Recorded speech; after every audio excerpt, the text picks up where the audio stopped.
Good morning. It is 7:01 a.m. A quorum is present and the meeting has been duly called and posted in the time and manner required by law. I'd like to invite Mike Lewis from Bacon Heights Church to open our meeting with a prayer and lead our audience in the pledges to the American and Texas flags. Thank you. Let's pray.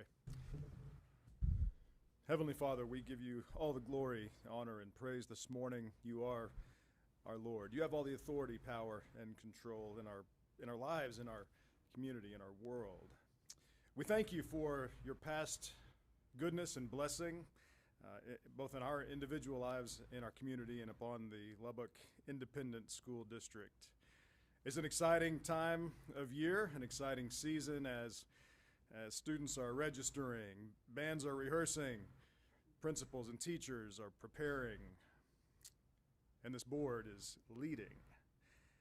I'm reminded of the great Old Testament leaders like Moses and Joshua. Moses, as he led the Hebrew people across the Red Sea on dry land. Moses, as he led that same group into the Promised Land, and they faced new challenges, obstacles that maybe they had never faced before, and that might be where this board or teachers or administrators in new positions find themselves this morning, is new challenges and new obstacles. Your advice, your guidance, in fact, your command to Moses and Joshua is applicable today as we remember those words to not be discouraged, not be afraid, but to be strong and courageous. That's my prayer for district-wide in Lubbock this morning and for this board as they perhaps face new challenges today. Be strong and courageous. Lord, I ask that you would make your face shine upon the Lubbock Independent School District today, upon these central office and each campus today. Pour out your blessing upon this district. In Jesus' name I pray. Amen. We'll pledge to the American flag. I pledge allegiance to the flag of the United States of America and to the republic for which it stands, one nation under God, indivisible, with liberty and justice for all. Honor the Texas flag. I pledge allegiance to thee, Texas, one state under God, one and indivisible. Thank you. Thank you very much,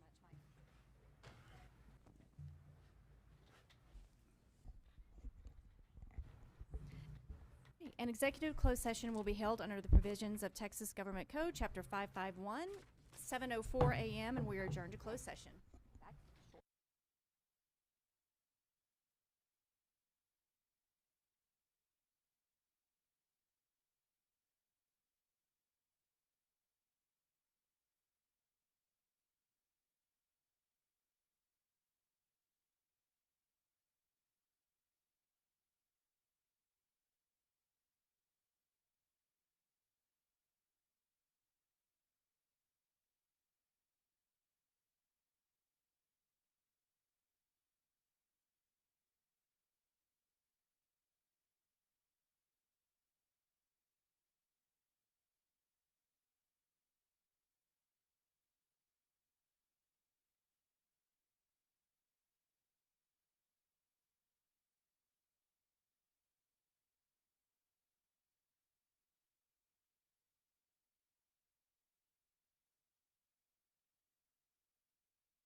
right.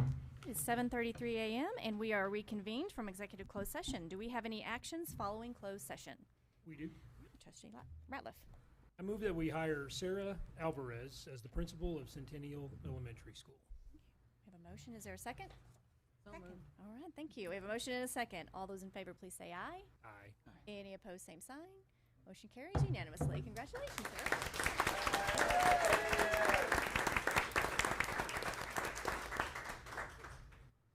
Dr. Rollo, President Bridges, and esteemed members of the board, I'm truly honored and deeply grateful for your recommendation as the next principal of Centennial Elementary. It is a privilege to continue serving a district that has been such an important part of my life for the last 24 years. I've been a proud champion of this district, and I'm passionate about the mission we share to serve every child every day. As a longtime member of the Lubbock ISD family, and also as a proud parent of 2 children, now young adults, who were products of Lubbock ISD, attending Ramirez Elementary, Irons Middle School, and then becoming Coronado High School graduates, I've seen firsthand the power of our schools to impact and shape lives. For the last 6 years, I've proudly served as assistant principal at Centennial, a campus and community I hold close to my heart. Centennial is a place I love dearly. It's a special place full of dedicated educators, supportive families, and most importantly, inspiring students that motivate me daily. I'm excited to continue the great work already underway and to help lead our campus forward in alignment with the mission of our district. Thank you for entrusting me for this incredible opportunity. I'm eager, I'm excited to continue serving in this district and within this great Coronado feeder pattern and school that I love. Thank you. Thank you. Introduce your family, and I want to thank my parents, Lilo and Sue Flores, for being here with me this morning, and then the 2 children that I mentioned, Ashton Alvarez, my daughter, and then my son, Aiden. And then I have the support of Centennial and the Coronado feeder pattern. Thank you for being here. That's great. Thank you. Thank you. Congratulations. Thank you. So, in regards to hiring an executive director of facilities, we're going to table that for a future meeting. So I will open the floor for trustee comments at this time. President me. Congratulations. We are so excited. I know you've got a history at Centennial, and you will bring and continue the great work that's been done this year and with Dr. Gillespie. So congratulations, and thank you for stepping up. And we love the growing our own, so that's terrific. Thank you for considering us as esteemed. We see you as the same thing, and so glad to have you, and look forward to you doing even more greater things. Thank you. That was cute. Congratulations. Look forward to seeing all the wonderful things you're going to do. And 24 years, that's quite a bit of time. So you definitely have the experience, and I have faith in you. No problem. Sounds like you have a good team out there, too. And you had Mr. Gillespie, Dr. Gillespie. So great things are already happening. So thank you for what you've done and continue to do, and to your family, congratulations for letting your mom do what she's doing too, and being so supportive, because I know it takes a lot of time and effort. So God bless you. Congratulations and welcome. Good to see that we're fortifying the district with excellent candidates and people with long track records, and just proud that you're part of our team, and know you'll do great. You have a cheering squad here, so that's nice. So that means that you're going to have a great team behind you and around you. So congratulations. Best of luck. Dr. Rillo? Congratulations, Sarah. I'm extremely happy for you and Centennial and Lubbock ISD. Davida, it's so good to see you here. Thank you for your leadership and pouring into Sarah over many years as well, and Dr. Gillespie as well.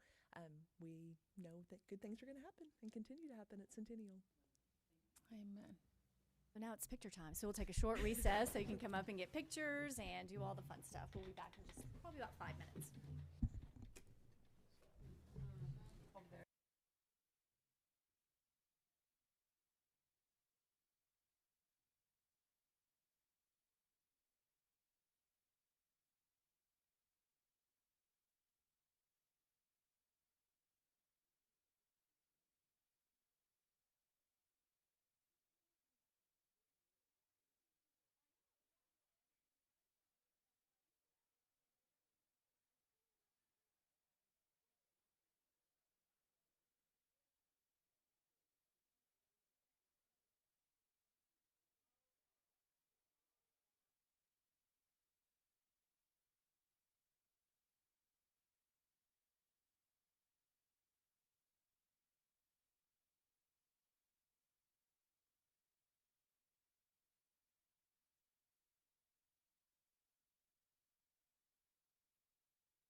Okay, it is 7:44 a.m. and we are reconvened from our break. It is citizen comments, but no citizens signed up in advance to speak, so we'll move on to item number 6, our consent agenda. Consider board approval of the minutes for the special call meeting held June 19th, 2025, the board training held June 23rd, 2025, and the called public hearing and regular meeting held June 26th, 2025. Do we have any corrections to the minutes from the June meetings of the board as printed and distributed? Okay, hearing none, the minutes are approved as printed. Before we continue, do we have any members of the public who have signed in to address the board regarding a posted board agenda item? No? Okay, hearing none, we will move on. Item 7, academic action items. We will start with approval of agreement and participation in the shared services arrangement with the Lubbock Regional Day School Program for the Deaf. Dr. Rollo. Yes, we discussed this in our Student Achievement Engagement Committee at length. This is an approval of an agreement between the Regional Day School Program for the Deaf. As you guys are well aware, Lubbock ISD is the fiscal agent and member district of this organization that serves students throughout many counties across our region. And this is an increase in the arrangement in order to cover the cost of the program. So Kami Finger is here if you guys have any specific questions you'd like answered regarding this arrangement. Do I have a motion to approve the agreement and participation in the shared services arrangement with the Lubbock Regional Day School Program for the Deaf? Motion. We have a second? Second. Motion and a second. All those in favor, please say aye. Aye. Aye. Any opposed, same sign. Motion carries 5-0. So sorry. Could do some quick counting. Boards have it. Thank you. All right, approval of the cooperative agreement with South Plains Community Action Association Head Start Division. Dr. Rollo. Yes, this is an annual agreement that we bring to you for your consideration and approval. This allows us to work with SPCAA Head Start to provide diagnostic and educational services for preschool-age children with disabilities. Again, Kami Finger is here if you have any specific questions. Questions? Okay, do I have a motion to approve the cooperative agreement with SPCAA Head Start Division for the 2025-2026 school year? So moved. Okay, do we have a second? Second. Okay, we have a motion and a second. All those in favor, please indicate by saying aye. Aye. Aye. Any opposed, same sign. Motion carries 5-0. Thank you. Approval of the memorandum of understanding with Star Care Specialty Health System. Yes, another annual item that we bring to you for your consideration and approval. We are grateful for this partnership with Star Care Specialty Health System. They collaborate with us to provide staff time, resources, access to promote supportive mental health intervention through education, outreach, family services, referrals, and treatment to identified individuals meeting priority or target population criteria. Do you have a motion to approve? So moved. Okay, do I have a second? Second. All right, we have a motion and a second to approve the MOU with Star Care Specialty Health System. All those in favor, please indicate by saying aye. Aye. Any opposed, same sign. Motion carries 5-0. Approval of the reappointment of Star Care Specialty Health System Board of Trustee. Yes, so we are a sponsoring agency and we appoint 3 members to the Star Care Board.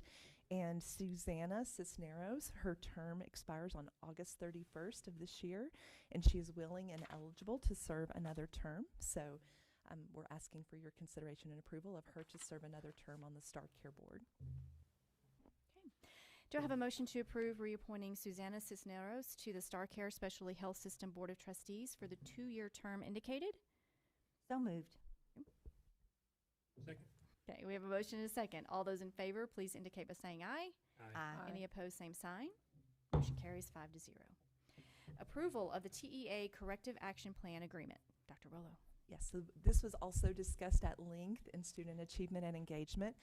This is a TEA Corrective Action Plan that is required based on some discipline data that was submitted for students who are experiencing homelessness and also students who are below 2nd grade. So Kami went over this in depth in Student Achievement and Engagement, and she's here if you have any specific questions you would like answered. Okay. All right, do I have a motion to approve the TEA Corrective Action Plan Agreement? So moved. Second. We have a motion and a second. All those in favor, please say aye. Aye. Any opposed, same sign. Motion carries 5-0. Approval of the Student Code of Conduct. Dr. Rollo. Yes, and so this one has, we shared some information in last week's update around this, information that has just come to us in recent days due to the legislative session. So this Student Code of Conduct does have some significant changes. Again, Kami is here if you have specific questions about those changes, but this reflects some of the new legislation that has just been put into place. We also trained principals recently and talked about it yesterday in our lead retreat, but this does have some changes that are pretty significant with regard to disciplinary actions that we can take in different situations. Does this have anything to do with the cell phone policy, or is this a different? It has language around the cell phone policy that is included, but that matches what we already shared with you and already shared with parents. So that's This a new is- part of It it. is, that is one part. Oh, okay. But there are other parts that are connected to House Bill 6 that was part of the discipline bill that gives some greater leeway and latitude to administrators and to teachers, so additional things in their toolbox that make some changes from what we've done in discipline in the past. And we already communicated all this out to our parents, families, It will be and in whatnot. the student code of conduct that once you approve, then it becomes public, Okay. and then that goes out to families. Okay. Because House Bill 6 was just passed and the model has just come out, we just gave training to administrators yesterday. And so they share the student code of conduct then with families at the beginning of school. Okay, good. And I want to commend Brian, Ellison, and Kami. They have worked tremendously on making sure our people are trained on the changes. Nice. And that was really evident in the committee meeting that they're on a dime of a timeline, just such a short turnaround. You guys put a tremendous amount of work and thoughtful and a good communication plan, so commend you for that good work. And when the legislature makes decisions that we have to turn on so quickly, it puts us in a bind, and you all really stepped up on many areas. So every school district is having to do this, but you all really got it pushed out quickly in the training, so thank you. Do I have a motion to approve the 2025-2026 Student Code of Conduct? So moved. Second. We have a motion and a second. All those in favor, please indicate by saying aye. Aye. Aye. Any opposed, same sign. Motion carries 5-0. Move to item 8 on the agenda, administrative action items. Approval of teacher and administrator appraisal calendar, procedures, and list of certified appraisers for the 2025-2026 school year. Dr. Willis. Yes, so this is another annual item that we bring to you in July for your consideration and approval. It is required that the board approves the calendars, procedures, and list of certified appraisers for both T-TESS, which is our teacher appraisal system. It is the state system that we have adopted, and then T-PES, which is the administrator appraisal system. Again, the state model that we have adopted as a district. Happy to answer any questions. All of the people on the list as certified appraisers have been thoroughly trained. Thank you. Okay. Do I have a motion to approve the teacher and administrator appraisal calendar, procedures, and list of certified appraisers for the 2025-2026 school year? So moved. Second. We have a motion and a second. All in favor, please say aye. Aye. Any opposed, same sign. Motion carries 5-0. Approval of a resolution concerning compliance with certain public school safety and security requirements. Yes, so this is another annual item that we bring to you. It is our intention to have an armed police officer as required in law at every single campus. We have budgeted that. However, we have not been able to find one for every single campus, but we are intentional about trying to fill those positions. And so this is just a resolution saying that we are in good faith trying to meet the letter of this law. And we are grateful to our law enforcement agencies in our community because many of them on their days off are helping, and we're paying them to come in and help cover this as well. We definitely appreciate that. For Yes, sure. absolutely. They have stepped up. The city, the sheriffs, all of them. And I want to thank Chief Tiarina for his efforts Phenomenal. to continue to recruit and retain highly qualified police officers for the Lubbock ISD Police Force. Absolutely. And I think just to comment too for the public that there was such an, with the, not this last session, but the session before, every school district in the state all at once trying to find certified police officers, and it created a huge demand with a supply that was already low. And so I think you have done a really good job in covering with great partnerships that have been built by our police force with other agencies, as you mentioned. Right. So I think it's we're doing the very best we can and providing a secure and safe environment for students. So thank you for the efforts on that Thank part. you. I appreciate that.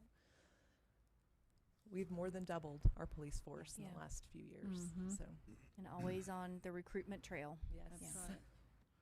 All right, do I have a motion to approve the resolution concerning compliance with certain public school safety and security requirements, including the district's claim of a good cause exception as outlined in the resolution? So moved. Second. We have a motion and a second. All those in favor, please say aye. Aye. Aye. Any opposed, same sign. Motion carries 5-0. Thank you. Approval of memorandum of understanding with Lubbock County through the Office of Dispute Resolution. Sorry.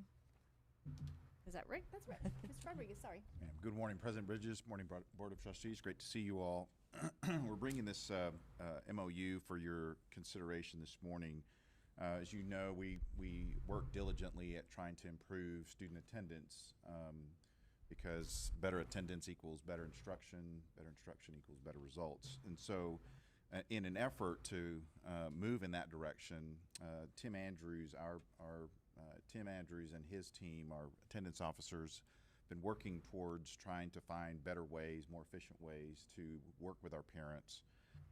And so currently, just to give you a very high level overview, currently when students fall into categories that require us to then send them to court for attendance reasons, that's our process. It goes from us to the court system. Typically, the court system will then refer them to the Office of Dispute Resolution, or ODR. You'll hear me refer to that as ODR. What we're moving to now is, what we're asking for your consideration to do is to go from us and us refer to the Office of Dispute Resolution to allow the parents to have a mediator to work with them to figure out what kind of things can we do to better improve whatever the situation is that's causing them to have attendance issues. And then if those situations don't result in better attendance, then the court becomes still an option. So the courts are still in play, but we're going to try to mediate with them, with our parents first, to figure out if there's other things that we can do, other types of solutions. And so we appreciate Gene Valentini, who's There here you from go. ODR. He's our director back here. Thank you, Gene, for being here.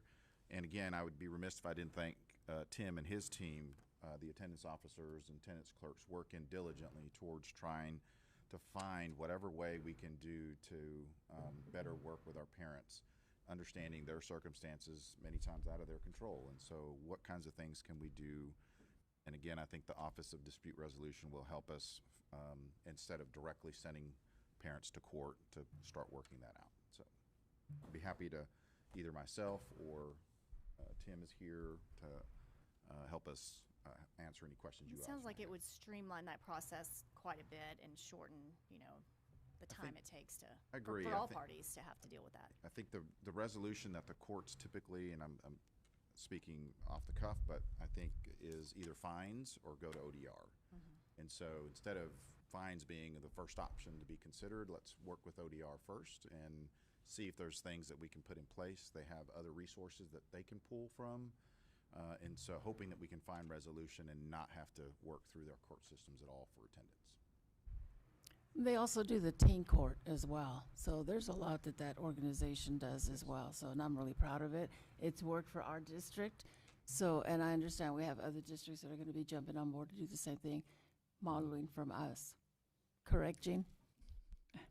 Yeah. Yeah. So my understanding is Gene, we are the only school district that's doing this in the area. Is that correct? Mm-hmm. Would you go to the mic?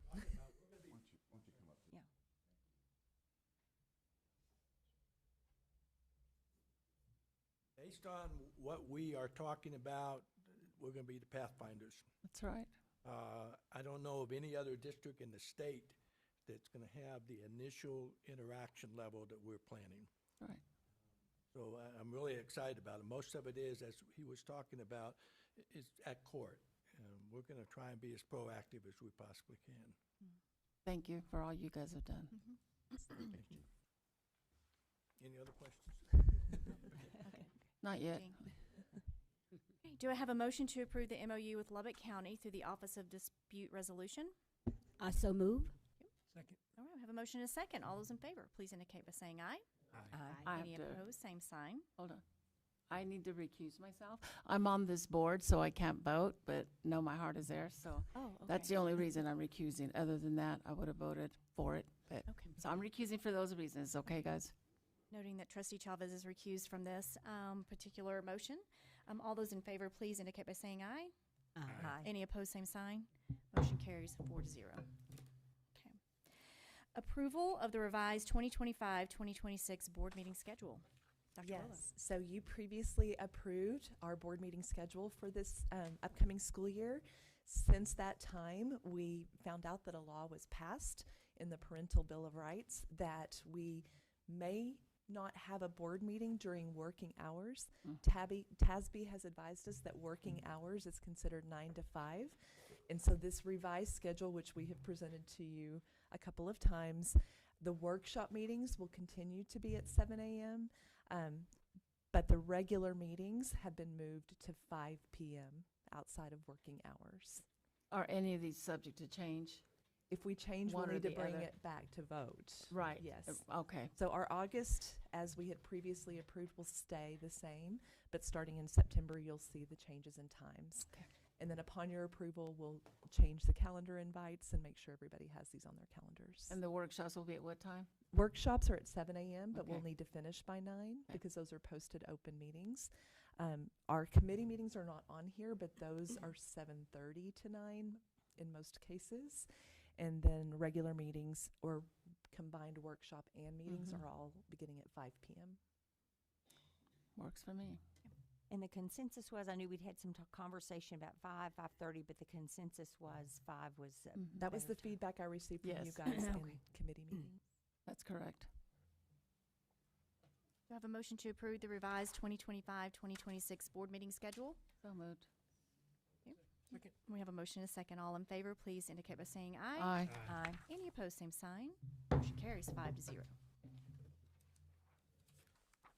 Okay, designation of board delegate and alternate for the Texas Association of School Boards 2025 Delegate Assembly. Yes, so this is another annual item that I This- bring to you for your consideration and approval. And it is up to the Board of Trustees to name their delegate and alternate for the TASB conference coming up in September. Okay, the floor is open for a motion to appoint the board delegate. Is there anybody here that wants to do it, that hasn't done it? You did it last year, right? No. I did. I did it last year. Oh, Mhm. you did, okay. Yes, I did. I mean, does it have to be someone here on the dais today? No, not necessarily. That's not even right. You You could know what? appoint I the don't mind doing it. I actually learn a lot from it. Okay. So I don't mind Okay. doing it. Yeah, I did it last year, so please. Okay. So I'll nominate. And then we, Chavez. yeah, Okay. thank you. Okay, I have a motion to appoint Trustee Chavez as the board delegate for the TASB 2025 Delegate Assembly. Is there a second? Second. Okay, motion and a second. All those in favor, please say aye. Aye. Any opposed, same sign. Motion carries 5-0. Congratulations, Trustee Chavez. The Thank floor you. is open for a motion to appoint the board alternate. Care to do it? If you're interested, alternate, if not. I would put forth Trustee Weddigy, maybe. Yeah, I So he see. hasn't done it. Just say He it. has. Oh, did he? Yes. Okay. Yes. Wasn't he your alternate? No, I don't think so. Who was your alternate? I thought you were. No, ma'am. It was John. John, okay. It was John. All right. Yeah. Mary Ann, are you interested in being an alternate? I'm interested. You know, I'm into learning and finding out. I'm interested. Okay. We'll nominate Trustee Chavez. Trustee. Lawson I to can the only be at alternate one to place. Trustee Chavez. Yeah. Okay, I have a motion to appoint Trustee Lawson as the board alternate for the TASB 2025 Delegate Assembly. Do I have a second? Second. Okay. Motion is second. All those in favor, please say aye. Aye. Any opposed, same sign. Motion carries 5-0. Okay. Congratulations. Carry the torch for the district. It was very interesting. Yeah, it is interesting. It was It's very interesting. interesting last year. It used to be voluntold. We didn't let nobody give an opportunity. Remember that, Beth? It was awful. Yeah. No, it's all good. It is Yeah. interesting. It was on Okay. fun. Thank you all for that. Okay, we'll move on to item number 9, procurement and contracts. Approval of district purchases. Mr. Rodriguez? Yes, thank you, Ms. Bridges. We've got 4 items for your consideration this morning. Just walk through them briefly at a high level. First one is Conquest Technology Services. We are switching our MDR, which stands for Managed Detection and Response System. We used to use Gradient. We're upgrading to this new software. Basically, this is monitoring our network traffic, our advanced threat detection and rapid incident response. You guys may have recently recall some communication in regards to changing your password, which is a sense of frustration for some of us that log in all the time, that we got to remember, oh, it's not that password, it's now this new password. But this is helping us. This company actually did some help, some intelligent help in the inside to make us push that button. So just as a matter of consulting, and so we're pleased to move to this. Damon Jackson, our Chief Technology Officer, is excited about this upgrade. The next one is our Tech Fellow annual item that we bring to you. As you recall, this is our training program partnership with Texas Tech University in preparing administrators, and so we'll have 1 Tech Fellow this year. That's that purchase there, and we'll be using Principal Residency Cycle 7 grant funds to pay for that. The next one is our food service logistics. It's a multiple award RFP, and so this has happened with Aramark in the past as a result of the TDA audit. Required us to make this change, and so that's why it's new to us. Basically, we're pulling this away from Aramark and awarding these companies this opportunity to service this. So it's just changing funds from paying Aramark to paying these folks here. So, and you see the uses there. This is a not to exceed number, so it could be less than this that we use. Keep in mind, these are TDA funds that'll be used for this, not general funds to pay for it. Then the last one for your consideration is our annual general liability vehicle and comprehensive collision coverage with TASB. Slight increase here that you will note from last year, about a $20,000 increase. Partially, that's due to the new legislation in regards to employee liability. And then also we have some claim history with hail damage from our vehicles that we've had repaired. So that's what's caused that slight increase of $20,000. Happy to try to answer any questions you have. On the Tech Fellows, how many teachers have, because they apply for that, right? So that works? People who are interested in being a Tech Fellow do apply. They go through a screening process with us and then also with Tech. And so we have 1 this year. And this is our Okay. 8th year. Part of this is funded by a grant. Okay, This is our right. 8th year to be. That's when you mentioned that 1. Okay. Right, there's only Isn't one there that we're usually pushing more for. than 1 that apply? We've had up to 3. Yeah. But we have scaled that back to 1 based on the okay. grant. Okay, so that was intentional, the Yes. 1. Okay, that And was my concern. The employee will have a teacher salary, but will be paired with a highly effective principal over the next year to go through a year-long residency. And it's actually 2 summers plus the school year. They do their coursework through Tech. They get their master's degree in educational leadership, their principal certification, and so it's a great way to grow our own leaders. Absolutely. Okay, thanks for that. Appreciate you explaining that for others to understand what we do. And this year's It's a Tech great Fellow program. is Kim Foster. She has been a teacher at Talkington, a highly effective teacher, and she's going to be paired with Ryan Rodriguez at Atkins for this okay, next school good. year. Will she be there the 2 years or? It's a 1-year Oh, program. the 1, got you. And She'll so be she's going gonna- through the program. She's already started this summer. She'll go through this year and the next summer Oh, okay. for the That's where coursework okay. and certification process. That's awesome. It's a great program for our teachers. It's definitely An a opportunity. job-embedded learning experience. So I guess as we pinch every penny and kind of look for things, all these things, I'm going to ask a few questions, and I was scanning this document, Rick, so if you answered this previously, I apologize, but on the Conquest Technologies services, is that replacing a current security system? Correct. Yes, sir. Gradient is what we used before, and we're switching to this new software. So we're not adding to, we're replacing. Okay. Cost-wise, similar? or- Relatively similar, yeah. Slightly increased, but not enough to make that big of a difference, but upgraded in terms of security and services based on what Damon Jackson. It's a much better program. The quality is much Oh, better, and in right. today's cyber security concern environment, Yep. Damon highly recommends Yep. that this We all see this what is the happened route at we go. UMC. Right, Yeah, Prevent absolutely. this. right, right.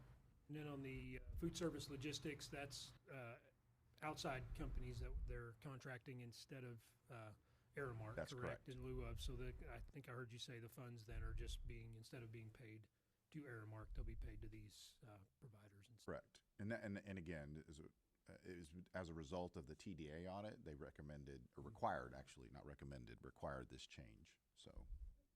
Awesome, thank you. And Does I'm that still number learning. Oh, go ahead. Does that number change now that we're going with the contract with them? As far as pay the 300,000? Has Well- it bumped up? So keep in mind, that's a not to exceed number, so. Okay. We don't know, it could be 150,000, it just depends.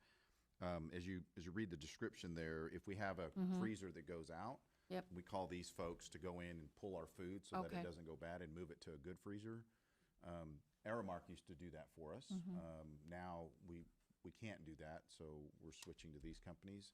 So if we don't have any freezers go out, then that portion of those funds wouldn't be consumed. We would just not spend it. Okay. So they're not to exceeds. It's a not to exceed number. We just need to get it up high enough to where we don't have to come back and say. Okay. If we set 150 and we go to 160, we got to come back and ask for your approval. So we feel confident we won't exceed this number. Okay. Thanks for that clarification, Rick. And I think on that, I'm still learning budget codes, but is this food service funds that pay for that? Correct. 240 funds. Okay. So and remember, we have a surplus of that. Yeah, I remember that. So we've got plenty.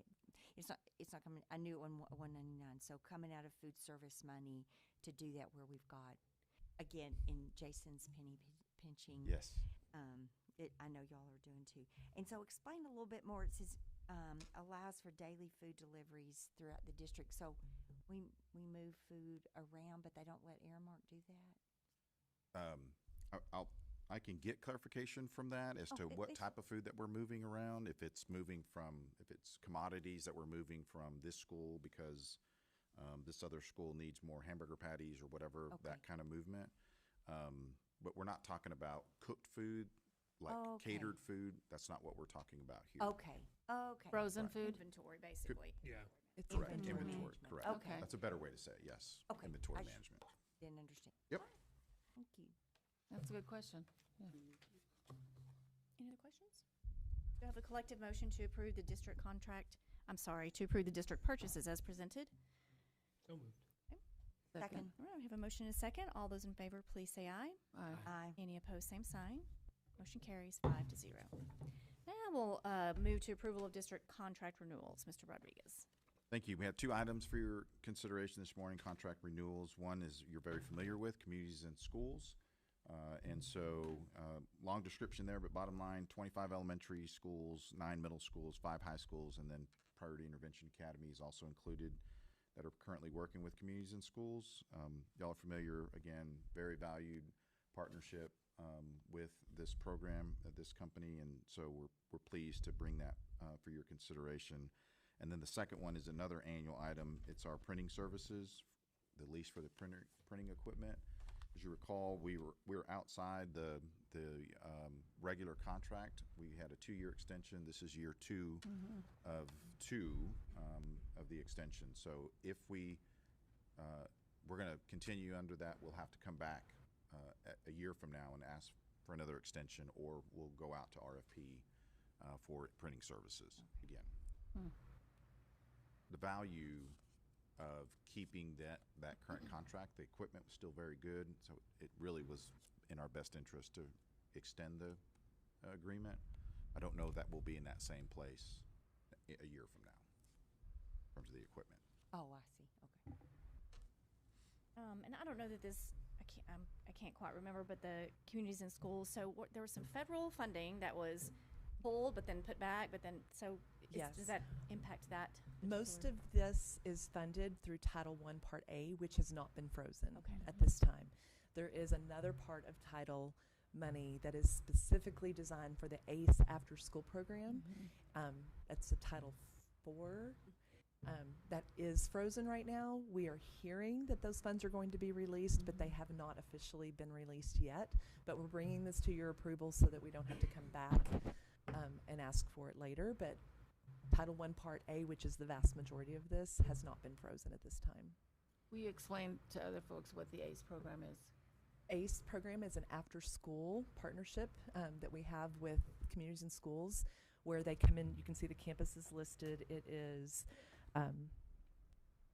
JJ, LCJJC, PIA. We have Brown Elementary, multiple schools. And this Bean. provides after-school programming for students with tutoring, with after-school activities until 6 p.m. They feed children.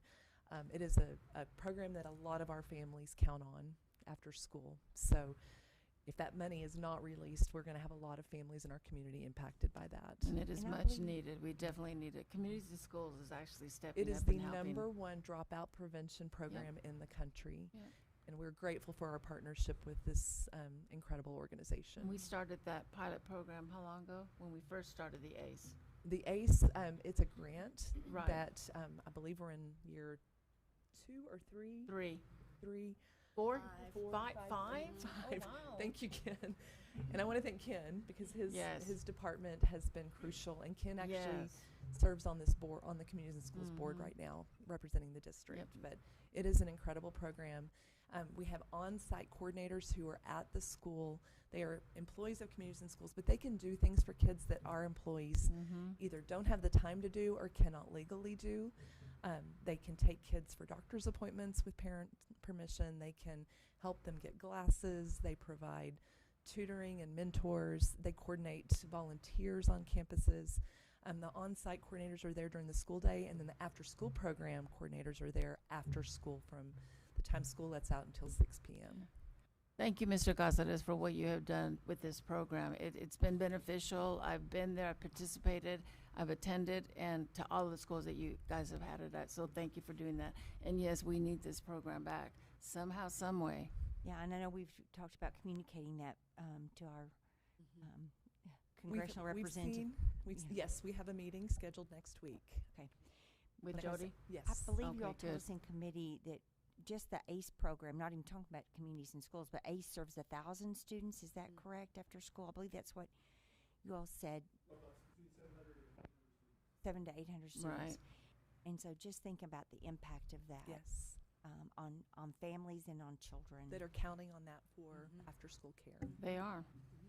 And enrichment and giving kids a vision of how their life can be different. And it's a very positive thing. I will so. never forget at Brown, they have a garden club that's coordinated by their ACE after-school coordinator, and the children were showing me the carrots they had grown and tomatoes, and that's all because of this partnership. Yep.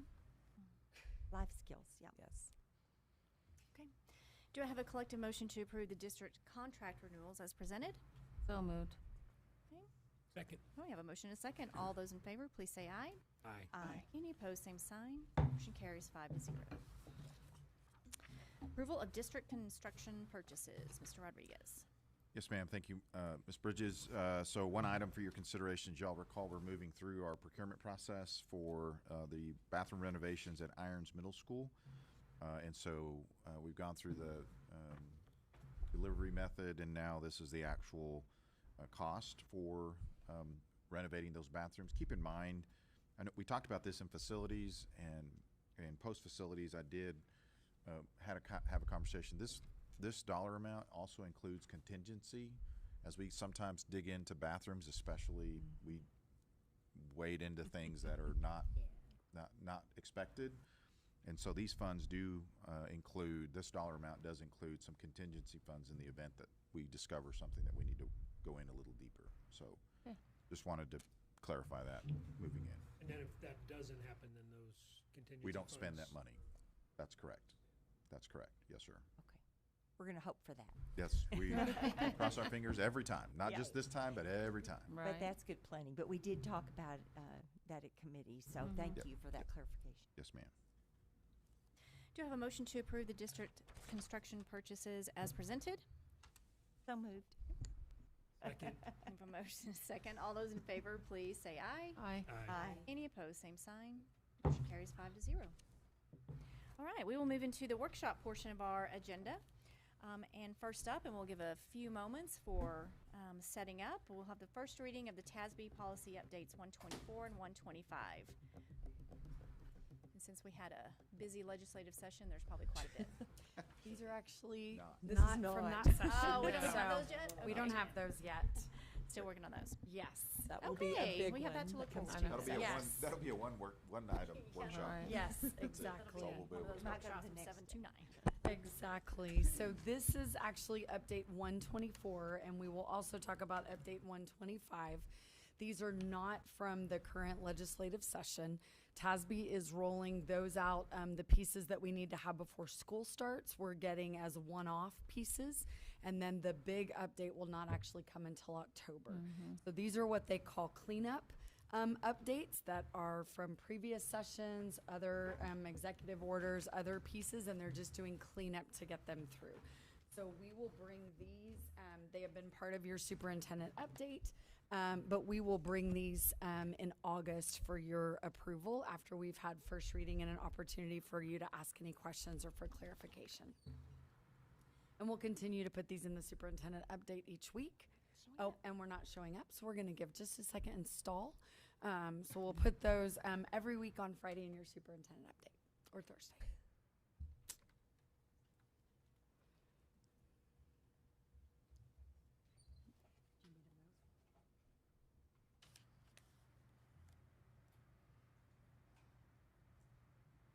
You're experiencing. We love it when technology doesn't quite work. the way Please it's stand by. I was gonna say, I could sing a song, but y'all would all be sad. Playing the Star Spangled Banner. Yes, yes. It's all okay.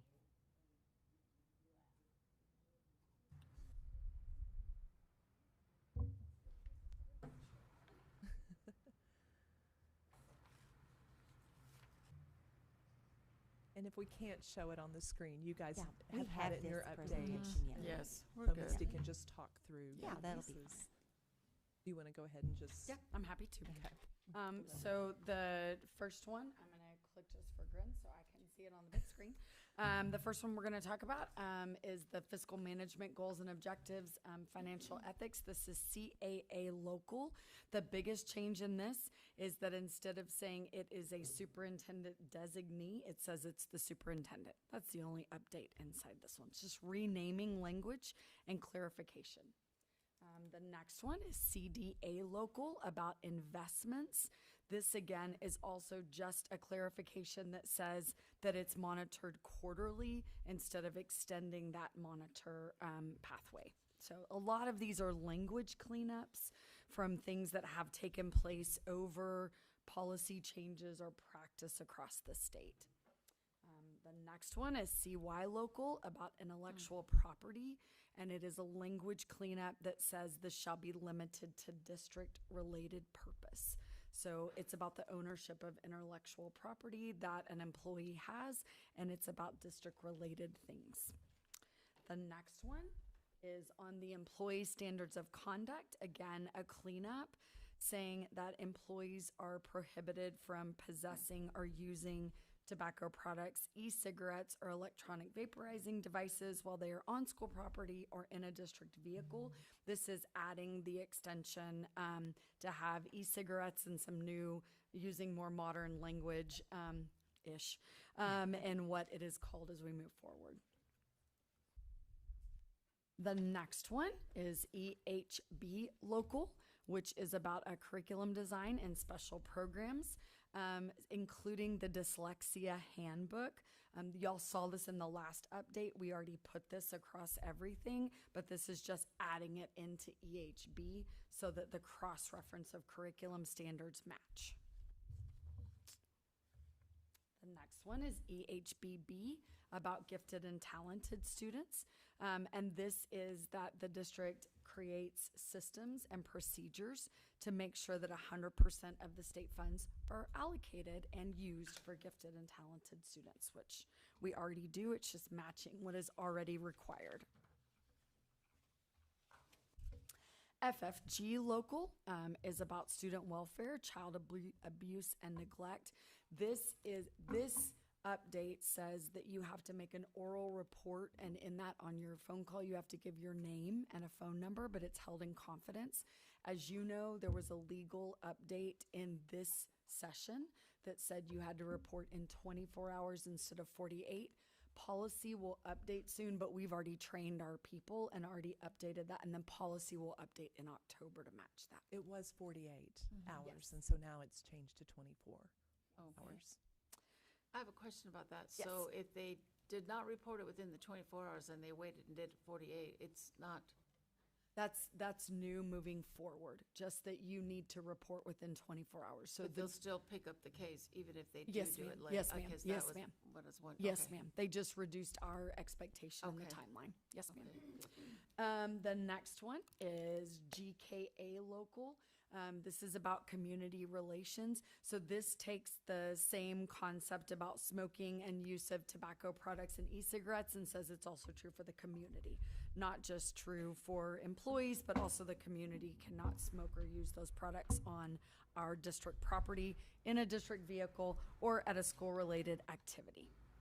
And will we be posting signage? I don't remember signing. I don't know that we don't have a directive for Yeah. signage, so Okay. if we were to post signage, it would be at Our own own. initiative. in Because we don't advance. have one that is, you know, how we have other signage, we're Yes. required to do that, does not have signage Okay. that's required. Not this specific. Okay, that one is 124. Are y'all good if I keep going on 125? These are two separate updates, so we'll bring them both to you in August, at that August 14th, for what you approved this morning for the change. So the same thing is true. This one's also been in your update and also been a part of what you have seen, and we'll continue to put it in. The first one is BDAA local. This is about officers and officials for duties and requirements of board officers. This says that if we create a new board committee in the future, that it would require board action to establish the committee and then to establish the number of members, the process to be appointed, the terms, the responsibilities, and then it has to be for fact-finding, deliberate, and advisory if you were to change those procedures. Okay, the next one is BDB local, and this is about your internal organization. So they are changing the language so that it says board committee and advisory committee, and I'm going to talk to you about what that means in just a minute. They used to call them special committees, but now the state is recommending that you use the word advisory committee. And here's why that matters, because BDF local will establish that if an advisory committee is developed, so for example, we talked about a dual language potential committee in the future that is an advisory that includes both district and community members, that in order to create that requires board action, and that board action has to give us a range or specificity of members, a process of appointment, the term of how long they serve, and what their responsibility is. So this local update would say advisory committees come from you when we mesh district and community partnership to look at something. The next one is EI local. This is about credit in high school. We already have this in our course offering book, that when you take 2 semesters of a course and they average together to pass. We do passing average. This is fixing EI local to match what has already been in practice and been a part of our course offering book. It was fixed in another portion of policy, and this is a crossover.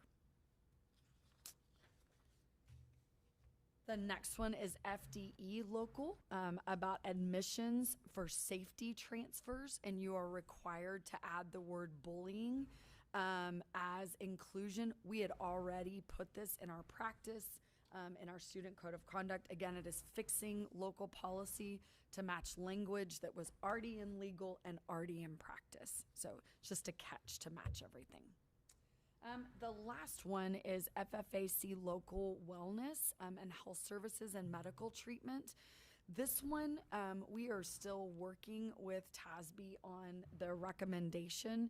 It talks about that if you have unassigned medication for respiratory distress, so think about an asthma inhaler, what you do in the communication with parents after it has been used. And so we have a new health services director, and with Kami Finger's support and with Patty's support, we are working on what those procedures would look like to make sure that we're informing parents. It's a student's prescription that belongs to them, but then what does that look like for information sharing if a kid uses their own prescription? So, and that is it for 125. Any questions? Until further. Again, 126 Yes. will be a very Yes, large yep, one. 126 will be huge in October. Probably it's going to come in pieces. We're probably going to have multiple. And when I say October, we actually already have 3 pieces that are coming with some things that we've been talking about in committee. And so we'll keep seeing more and more along the way. So we'll have much more to share as we keep going. All right. Thank you. Thank you, Misty. So far. We're going to move on to leadership pipeline development. So, Dr. B, he's going to just. Yes, we're excited to give you an update. We're sending the presentations to the printer so that you can have a copy in front of you. You want me to pause for a second? Are they? They're printing right Yeah, now. maybe a couple minutes. Yeah, let's pause for a minute. Absolutely. You're going to have several presenters with this one because we have different people leading different strands of this work in our leadership pipeline work. So we're excited to give you an update on progress and what we're doing.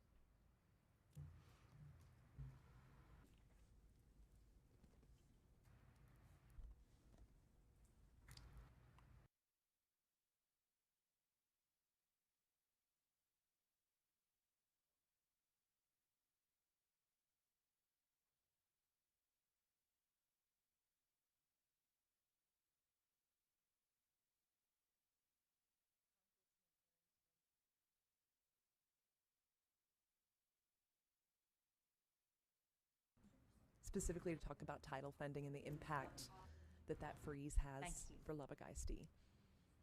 I want to discuss with you after this about that, an idea for that Okay. conversation. I'm still interested in being with you. Is that okay? Okay, Okay, you'll I let us can know. We Thank just- you, Kathy. I We just need to appreciate make sure we don't have a quorum, but it. Yeah, well, I was one of the first ones that Yeah, asked, so keep that in mind.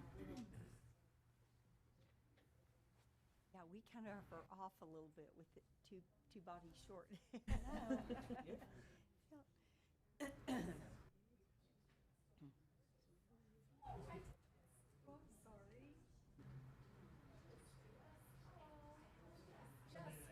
Yes, my sister and brother-in-law were in for a little bit, yeah. Well, I'm gonna take a Grab that time.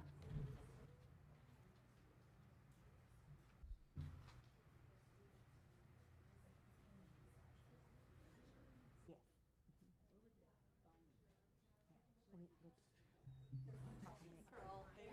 Copies of it either, because we just practiced off the screen, so we're gonna play.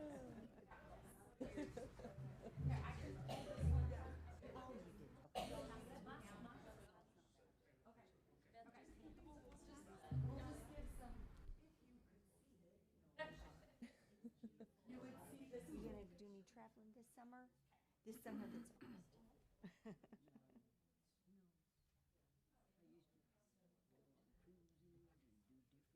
Yeah.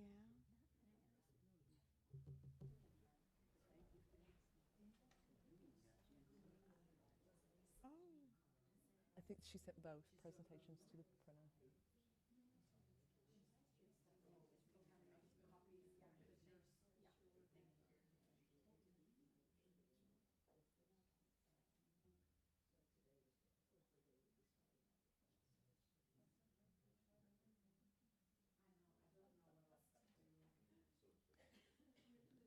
It's all right. Everybody take a deep breath. It's going to be just fine.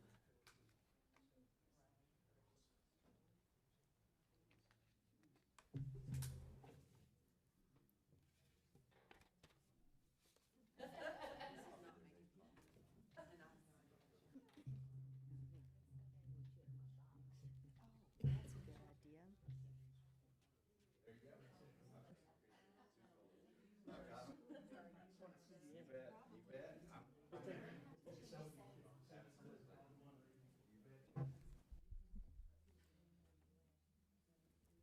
Oh, thank you, Rick. Of course. Thank you, sir. Did you want a copy?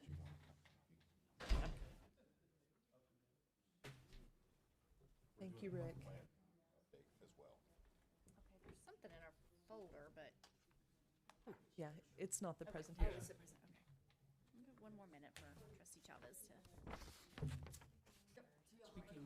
Speaking, and I'll make sure Lisa knows as well.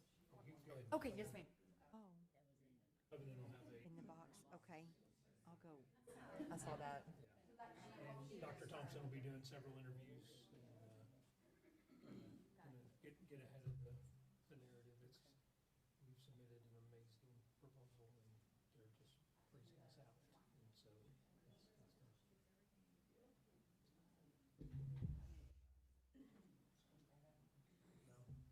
CBS.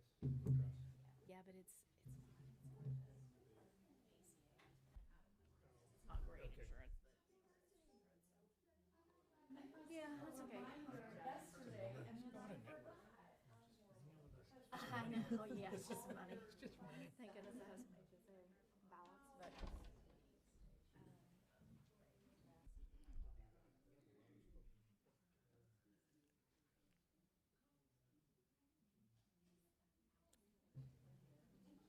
I'm halfway there, so I've earned $750. Yeah. Good stuff. It's an implant. I mean, that'll come from my own. Yeah, cool. Okay.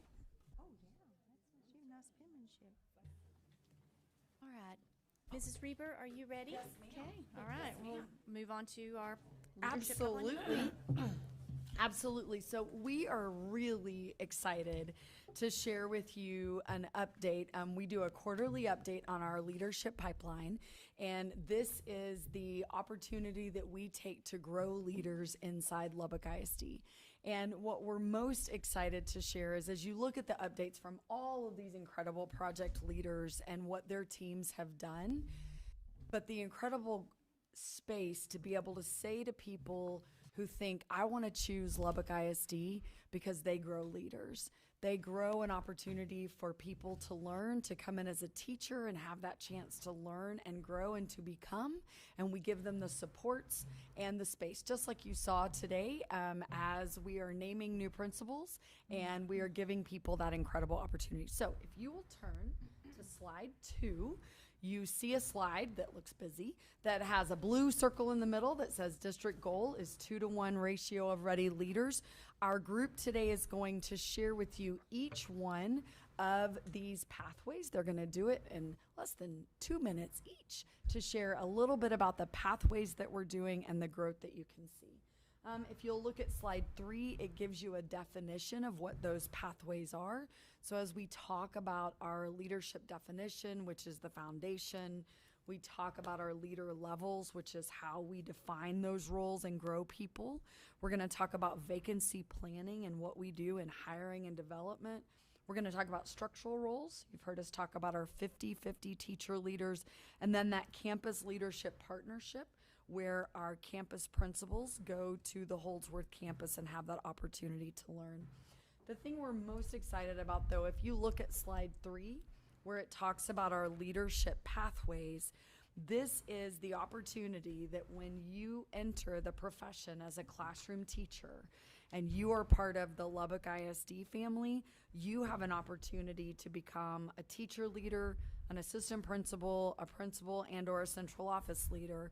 And that is designed with growth opportunity, with access, with encouragement, with support, and all of those programs that you see underneath with the bullets are things that these people behind me lead. Those are programs that we have in place with intentionality to make sure that people who have that desire to grow as a leader and have that interest, that we're meeting their needs and supporting them along the way. So I am going to turn it over to Ken, who's going to kick it off with our leadership values. Good morning, everyone. Good morning. As we go through, as Misty mentioned, we've been working through our leadership value and definition for the last few years. And so really the focus for our leadership value is just to bridge the gap between our district's vision for leadership and how it's experienced and understood by teachers, focusing on these two statements. One, I understand how my district's definition of great leadership applies to my role. And two, my district has clearly defined the characteristics of great leadership. So our focus is to have a central landing page for all of our toolkit materials. So we'll have accessible to all of our district employees, including our campus principals, and we'll have presentation templates, video clips, branded visuals that will be accessed by our campus leaders. And so in this centralized hub, we will support and have all of the materials that are needed and necessary for our campus principals to share with their staff. So working with our communications department, we hope to have that running in the next few weeks so that our principals have access to all this information. And so as we begin to develop our plan of rolling this information out to our teachers so that it really focuses in on our teachers, one of the things that we discovered in doing a survey amongst all of our teachers and staff in the district is our campus leaders, whether they're campus principals, assistant principals, and teacher leaders, had a great understanding of our leadership definition. It's that our teachers still had an understanding but not a depth of clarity that our other administrators did. So that is the intention of putting that information out so our campus principals can really focus on different parts and aspects of our leadership definition throughout the year. So in August, we're going to start off with We Are Lubbock ISD and giving a kickoff and overview where we'll reintroduce our leadership definition and to campus teachers and staff. Then we will take each segment of our leadership definition and kind of break that down by thirds. So we'll look at how we develop leaders. So September through November, we will look at empowering professional capacity as one of our competencies of our leadership definition, grow and reflect, and serve and awareness. And there will be a focus activity tied to all of these different competencies as we go through each of our pillars. Our second pillar, loving people, between December and February, we'll be focusing on building relationships, communicate skillfully, and then embracing community. And then our final pillar, value data, through March and May, we'll be focusing on fostering shared vision, planning strategically, and cultivating student success. So that's how we're planning to roll out more depth with our leadership definition to all of our staff. I will now turn it over to Beth. Thank you, Ken. Good morning. Good The morning. next slide we're going to talk about is the leader levels slide. And this work is really designed to develop our principals, our assistant principals, and our teacher leaders. So you can see maybe on your printout, we have just a quick picture of the profiles. So we took the leadership definition, our values that Ken talked about, and we drilled down a little bit more about what does it look like to be a principal in our district based on our leadership values. Same for assistant principal and teacher leaders. And those groups helped us develop and refine those profiles. So this year, our focus based on these groups' feedback is to focus in on a few skills to help them grow within this profile. So our principals are going to work on empowering professional capacity, which is under develop leaders. And this is going to encourage them to distribute leadership across their campus, which is going to help retain that top talent. We're giving them leadership opportunities and also help our principals to hold individuals accountable through that work. They're also going to work on the ability to plan strategically. So what does that look like for time management skills and handling immediate and long-term tasks? Our assistant principals are going to work on 2 skills. The first one is planning strategically as well, working on detailed calendars so that they can prioritize instruction and supporting that work on their campus. And then secondly, empowering professional capacity, giving them skills in coaching other campus leaders at their school. And then finally, the teacher leaders, we meet with them 4 times a year, and so we're going to work on 1 skill each time we meet with them. And the first one is planning strategically. You're going to see a theme here. Time management is something that can be very challenging, especially for our teacher leaders who are teaching full-time in the classroom and are also serving in an above and beyond role. And then communicating skillfully, giving them some tips about how to adjust your communication style based on the group that you're talking to, whether you're talking with students or parents or within the community. Third would be empowering professional capacity, how to use emotional intelligence and setting an example for others. And then finally, building relationships, how to build those trusting relationships with their peers so that they can then provide them with feedback to help their peers grow and improve. So we're really excited about that work. And I do want to say that our teacher leaders have really stepped up in the announcement of the Title II funds being frozen. Over 95% of our teacher leaders have said they want to continue regardless if they will receive a stipend. So just a testament to the incredible teachers that we have in our district and that are growing and serving as leaders. Right, and next, Crystal. And it's Crystal's birthday, so happy birthday, Crystal. Happy birthday. Thank you. Good morning. So I'm really excited about, this is slide 8, so it should say vacancy planning cycle in the packet you have. I'm really excited. Dr. Stevens and I have worked on this work stream. And as you see the principal profile there, one of the exciting pieces as we've gone and hired new principals is we've taken this out and gotten feedback from the campus staff and then also the community that the campus serves there, and what the look for behaviors they're looking for in a principal as we move forward and hire them. So that's been really exciting.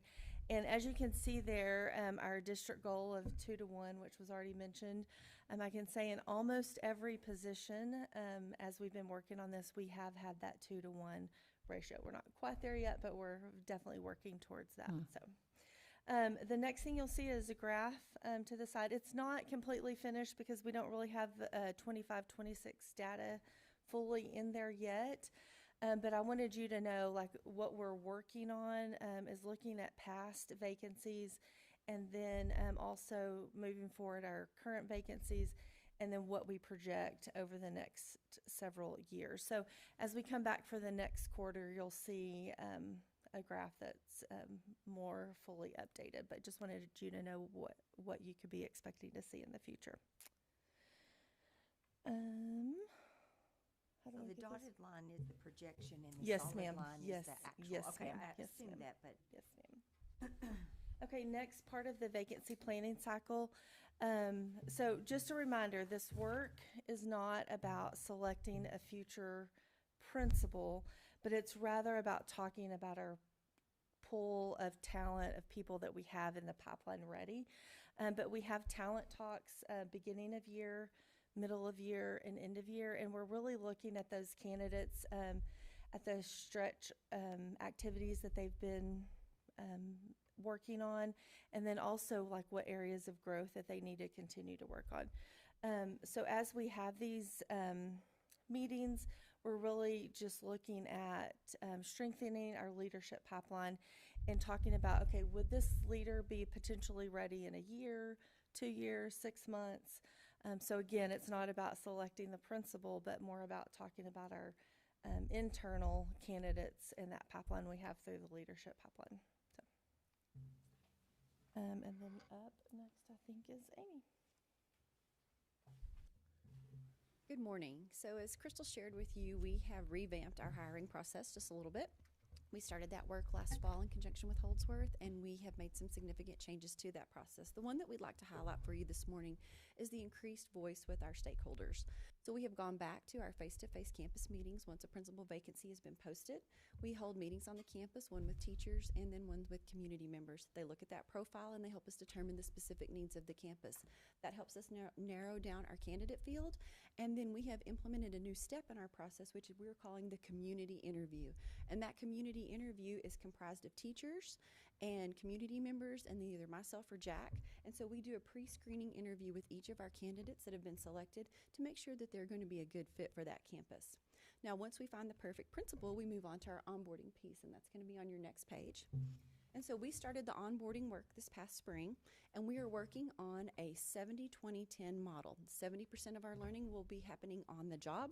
20% will be a part of our new mentorship program that Jack's going to tell you about in just a second, and 10% of that will be formalized classroom learning.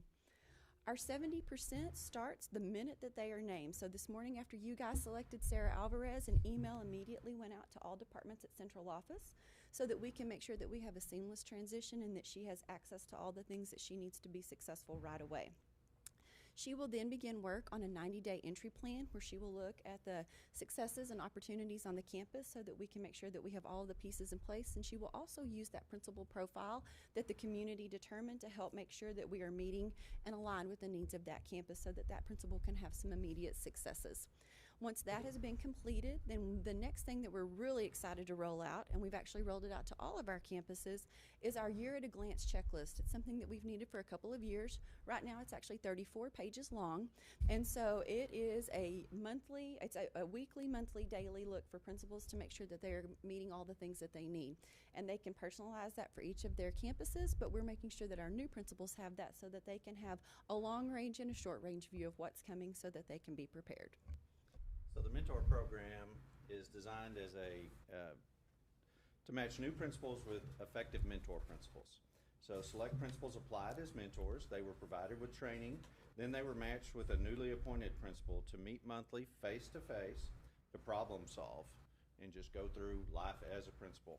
EPs will continue to meet as a triad periodically, the three of us, the principal, the new principal, the mentor principal, and the EP, to provide support and give any feedback that would be required after that.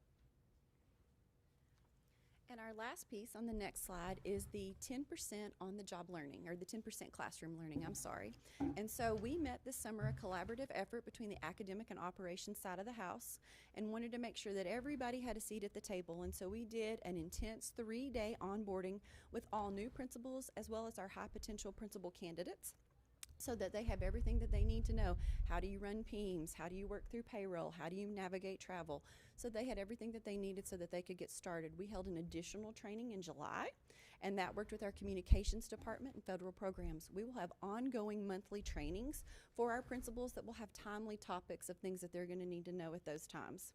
And again, we're working with all of our central office departments, and we've also included our second-year principals because they didn't have the opportunity to participate in this last year, and so we want to make sure that anything that they may have missed in all of the excitement, that we've got that covered for them too. Thank you, guys.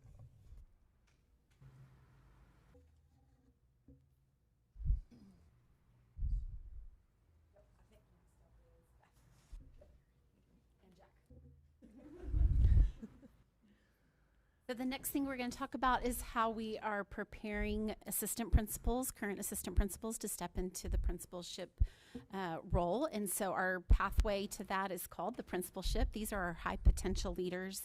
I'm super excited to have Jack alongside to work on this project this year. But I wanted to give you a recap of last year. We had 10 assistant principals participate in that program last year. 4 moved into a principal role. 2 moved into new campuses and new roles, and then 4 of them are continuing to grow at their current campus, and we are bringing them in to give them some continued leadership opportunities outside of their normal duties, having them co-lead our assistant principal PLCs, and also participating in a residency program where they can go and potentially lead in different places and have some different experiences besides just their current campus. So we're really excited to continue to grow them even though their cohort is officially completed. And then we are launching Cohort 2, we have our first official meeting this coming Monday, and we will have 8 assistant principals participating. 2 of them are at the elementary level, 2 are at middle school, 3 are at high school, and actually 1 is not an assistant principal. They're serving here at central office, but they have a desire to move into campus leadership, and so they'll be participating in this program as well. We'll have 8 sessions over the course of the year, which include emotional intelligence, strategic planning, delegation, systems thinking, communication, hiring. We'll work on some technical skills as well, and then preparation for interviews as vacancies come open in the spring. And I'm going to let Jack talk about our 360 report and our triad work. So each of the high potential candidates have done a self-reflection along with 2 or 3 other people who know them professionally, who have given their ideas of challenges and success stories on these potential candidates. So right now what we're doing is we're using the same triad model. So it's the principal, the assistant principal, and Beth or myself. And we are currently meeting with those high potential candidates, going over and just reflecting on the survey. What can we learn from this? Where are we super successful? And where do we need to grow and develop? And the hope of using this model is that by coming out of this, meeting monthly, face-to-face, and allowing these high potential candidates to develop on their campus and to create goals for themselves that will stretch themselves but also align with the goals of the building principal and the school itself. And the culmination of that is they will present a capstone project actually to Cabinet to talk about what they worked on, what their problem of practice was over the course of the year that really gets them to think at the principal level, not just what they're currently doing as an assistant principal, but try to simulate what it will be like to work as a principal. So they will present those presentations to us in the spring. And then the other piece that we are going to launch this year is called the Assistant Principalship. And this program will be open to all teachers, all staff members that are interested just to hear about what it means to be a leader at the next level, whether that is moving into one of the 50-50 roles that you'll hear about in just a moment, or moving into the assistant principalship. And we'll have 5 sessions that we'll offer over the course of the year, just about what is the AP role, time management, there's that word again we've talked about so much, data-driven decision-making, school culture, and then again, emotional intelligence. We'll also give them some opportunities to practice this skill on their campus, shadowing their current assistant principal, just so they can have some experience to see if this is a direction that they want to go. They do not yet have to be enrolled in a program, an educational leadership program. This is really just to dip their toe into, is this something that they would like to pursue in the future? And then another opportunity we'll have for our high potential current assistant principals is to help facilitate this learning so that staff can hear from current assistant principals about what the job actually is. So we're really excited to launch that this fall.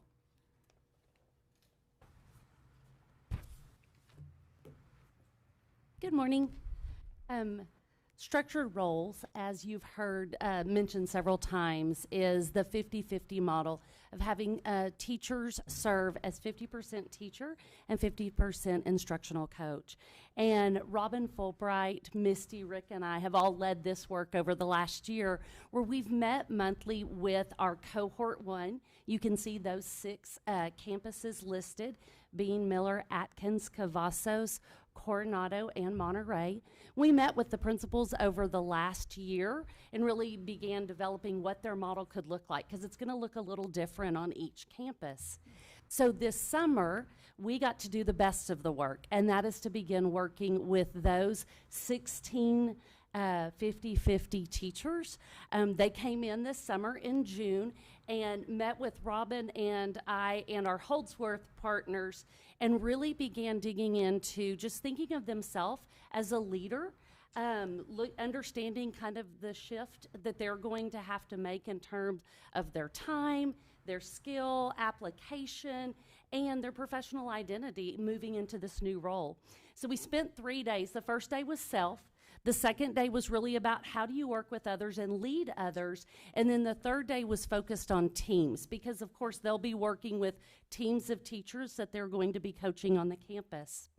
Then in a couple of weeks, we will have day 4 and day 5 of the training with these teacher leaders. And it's going to be focused more on the practical skills, what their schedule is going to look like, what tools are they going to use to keep up with coaching the different teachers on their campus, how will they work with their administrators and their leadership teams. And so we'll continue that work. Then throughout the school year, we'll meet with them monthly, and that time will be spent on their campuses, kind of working through what is working and what is not working as a 50-50 leader on the campus and providing them support. So really looking forward to working with Cohort 1. We've kind of used the last year to build the plane, and now it's launching, and so we're looking forward to that. We also introduced at LEAD yesterday, kind of gave a little carrot out there to start thinking about Cohort 2 and what campuses will be coming on board next year. So this coming year, we'll kind of have a combination of continuing to work with administrators in Cohort 1, working with those teacher leaders, and then beginning the process with another set of principals looking forward as well. All right, and I'm going to turn it over to Kami, who's going to talk about campus leadership teams.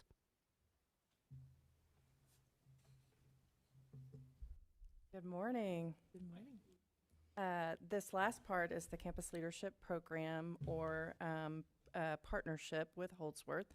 This is an opportunity for our campuses to be able to apply for the opportunity to participate in 2 years worth of leadership development at the Holdsworth Center. And so our first cohort, as you can see, is you can't on your presentation. I'm trying to go to the monitor. Okay, Coronado, Hutch, Evans, McWhorter, Williams, and Smith. They have already started their journey at the Holdsworth Center and have gone through a year's worth of learning. This next year, they're actually going to be able to go participate with a team. The first year focuses on just the principal and the principal plus one. The plus one is typically an assistant principal or an academic dean, and together they begin working on what they call a problem of practice. Our next 2 cohorts that applied, and we had such excitement that Holdsworth allowed us to add an additional campus to our total that are allowed to attend. But you can see 4.2 and 4.3 all are going together and at different times for learning. So Monterey Atkins, Parsons Miller, the ATC, which is probably the only advanced technology center that is participating so far in this work across the state. Bean, Irons, McKenzie, Talkington, Whiteside, Bayless, Wheelock, Hardwick, Honey, Wolfearth, and Carmona, and all are very excited to participate. So we have 22 total campuses that are getting to participate. So think about that. 22 principals, 22 plus ones, and then their second year, their team gets to attend as well. And so 88 leaders at the end of this journey will have been immersed in leadership development through the Holdsworth work, which will be quite substantial and influential across our district. And just so that you guys are aware, when they go to the Holdsworth Center, they're interacting with people from campuses in Duncanville, Texas City, Seguin, Corpus Christi, El Paso, and Los Fresnos. Those are the other districts that we've been participating in this work with. Yeah. So it's not just them, they're having a chance to interact with other leaders from other districts as well.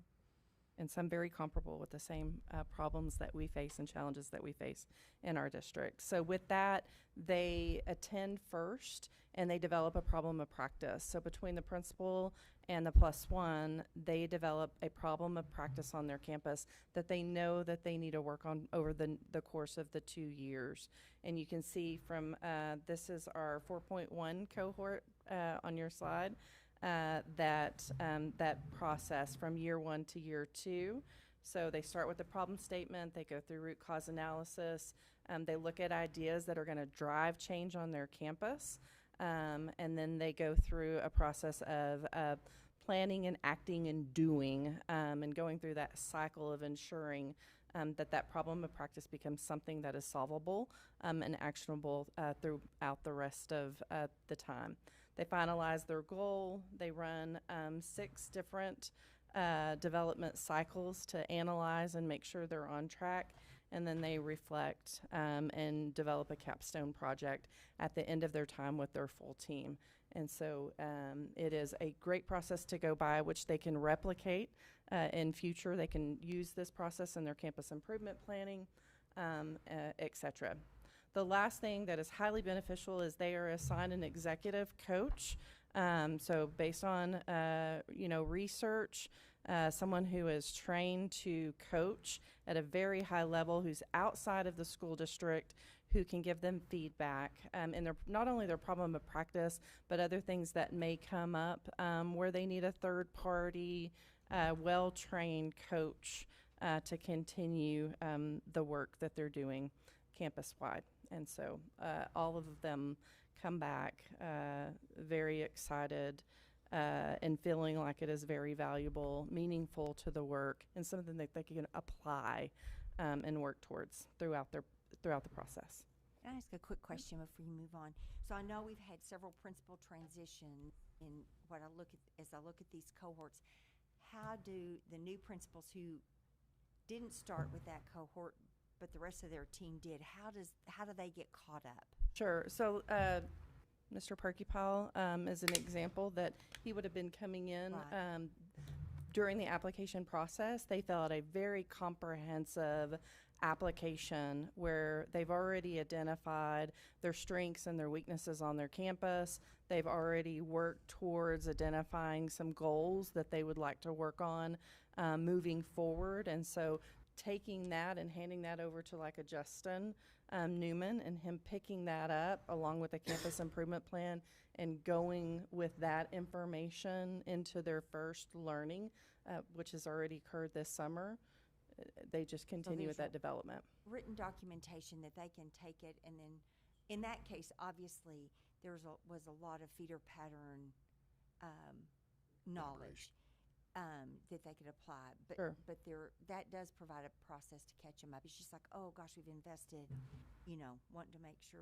Well, unfortunately, I just didn't understand how that happened. Yeah, like they Erin have Mitchell was Justin's +1. Yeah. Yeah. So she's Oh, familiar okay. with there. the process. So and Evans she- is set too. So Yeah. she had already been a part of that. Okay, Yeah, that's good.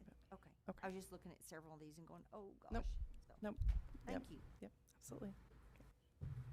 That concludes our slides of the leadership pipeline. If you have any questions, we're happy to answer, and thanks for working with us with technical difficulties. I have 10 questions. Yes, ma'am. I want to commend No, it's a these lot. project leads. They have done an incredible job, and I hope you see a common theme of building capacity with leadership in Lubbock ISD. I'd just like to be getting updates as it goes because we'd like to know how it's Yeah. progressing. We'll do that quarterly for you. Okay, that'll work. That'll be really good. Thank you. I have a basic question. How are these schools selected? For the campus leadership program, there's an application process that they have to write a large number of essays, and then those applications have a rubric. And there's a team of people that read those, and then if needed, there's an interview process as well. Thanks. How many do you guys take? There was 6 in one cohort, 7, Okay. and then Okay, yes, Okay. yes, and that was our allotment that we were given. for now. That's it. this will Actually, be it that's for the the full partnership. grant. Yes. Oh, okay. Yeah. Yes, the full grant. We And are halfway through the 4-year. Yes. Oh, because of the Partnership. grant. because it's a grant. Yes, Okay, ma'am. that makes Yes, ma'am. sense. Okay. But the idea is that you have enough, that you reach that tipping point, you have enough leadership teams that have been a part of it, that then maybe we can replicate the experiences. Okay, cool. Thank you. I think one of the most exciting things that I saw out of this was the 50-50 team. Yes. I think that the teachers will receive that feedback from other. Yes. I think it's an exceptional program. I'm curious how the 16 were selected and the 6. So the 6 campuses that we started with in cohort 1 were campuses that we knew had incredible stability, that had already maybe experimented with the idea before, and the leader had capacity to try something very different. The teachers, though, that were selected went through an information session, a application screening. They did an application. They had a screening process that was done with central office leadership. Then they had a campus leadership interview with a rubric that followed, and in between there was phone interviews that took place. It was a very rigorous, multiple weeks, actually into a month process. Then once they were, and we had a large panel that applied. Then once they were selected, they go through onboarding and training. So we know that cohort 1 had to be right so that we could build and learn from that as we move into cohort 2. We'll announce our application process for cohort 2 next month, and it will have, for the campus decision, it will have a written application, a screening process, an interview process, and a rubric that follows.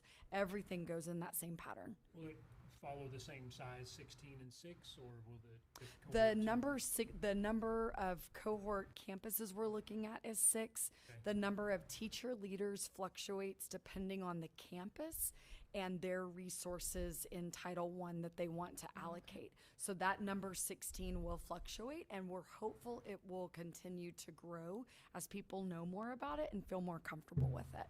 So this is funded because 50% of the teacher's time is not teaching children, and so principals prioritize their title funding to make this work on their campuses. Monterey and Coronado had already experimented with that, so this really is just codifying that process and what it looks like. But this is prioritized by the principals to fund out of their title funds for the most part. We have a little bit of a tweak on that at Miller because they didn't have as large of a title pool, and Texas Tech is working with us to help provide some highly qualified student teacher support to help free up that half-time for their 50/50 teacher. But the teacher leaders, they still, if they're in this program, still qualified for the teacher incentive allotment. Yes, ma'am. We wrote it intentionally so that their 50% makes them eligible, so that you can be on a campus, be a teacher leader, and still be TIA eligible. Many of them have already earned it. Yeah. So they maintain that eligibility. Yeah, just wanted to make sure that we had Absolutely. the best. We did that with intentionality so of course that you did. they could be that person and still reap that benefit. Yeah, I thought that's what you'd said. Yes, ma'am. Yes, Yeah, ma'am. these are 16 of our most highly effective teachers who are now absolutely. coaching other teachers, but still making an impact in the classroom with students too. Yeah, and we have a 5-year rollout. I think y'all have seen that slide before on structural roles, so that we keep adding campuses over the next 5 years, so that in that 5-year process, all campuses have the opportunity to participate. We just want to make sure we do it slow enough that the intentionality and the system, the foundation's laid really well. That's great. Any other questions? Again, super shout out and thanks to all of our project leads. These people have worked so hard for this, so we're really grateful. And then I'll flip the slides that you can't see.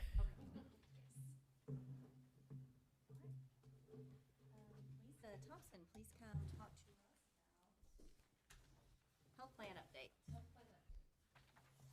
Good morning. Good morning, President Bridges, Board of Trustees, Dr. Rolo. Thank you again for the opportunity to visit with you this morning about our planning for the 2026 health plan. A lot of this information you're familiar with. And if you go to, thank you, Mr. Rodriguez.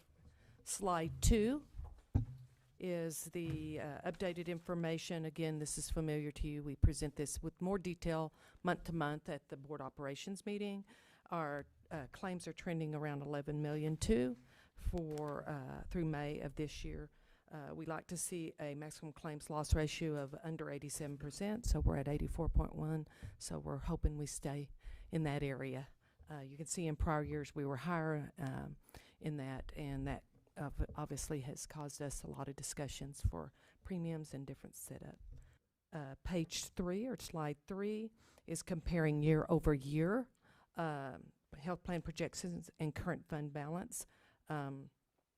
The year-end plan costs, you can see we have gone back to 2023. You can see every year the projections, the maximum and where we fell, and what we're looking at for 2026, and that's updated through May, June. So maximum claims for 2026, as we're talking about, the plan for next year is 28,500,000, 24.7 at minimum claims. Moving on to slide 4.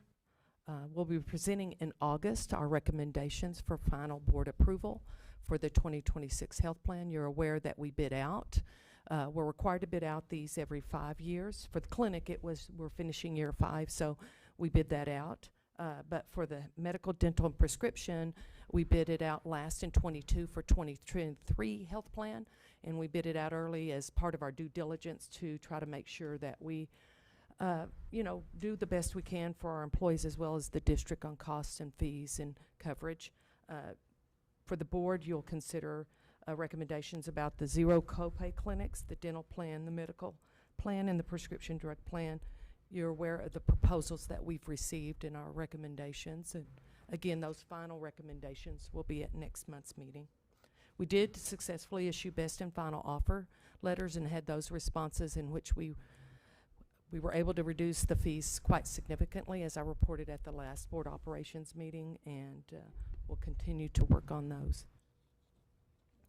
On slide 5 are the projections. We did send out at the board operations direction last week, the 17th, the information about the bid out of the health plan, as well as the proposed premiums to all employees, as I mentioned, as directed. With that being said, with the premium increase, the other 1/2 that was deferred last year to be proposed for 2026, it would leave us basically flat right now with proposed directions. That's better than last time. It was close to $1 million last time, so we're encouraged. We hope, certainly mostly, that our employees and our family members remain healthy, but we want to take care of them. So flat is certainly encouraging.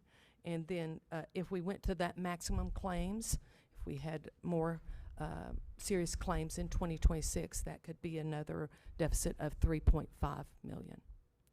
So with the proposed premium of the other 1/2, as discussed last year, we're hoping that would lead us as flat. That's with the plan as it is now, not an increase in deductibles, not an increase in out-of-pocket max or anything like that. It's just would be the change in premiums.